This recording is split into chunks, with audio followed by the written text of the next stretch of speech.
Hello and welcome to Zimstake Media.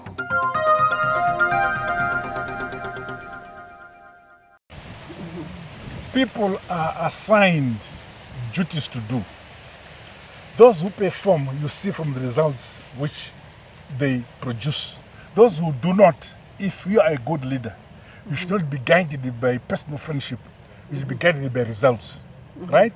It's very difficult because you may have moved with a person in the party or at school, at university, you're together. But come to performance, there's a difference. So if you're a good leader, don't look at where you came from. Look at the results which you want to achieve, because it's national. It's not a personal issue. It's a question of national performance. That's what you must look at. People may dislike you, but at the end of the day, you don't choose to be liked by individuals. You choose to do better for your country. For more stories, please do like and subscribe.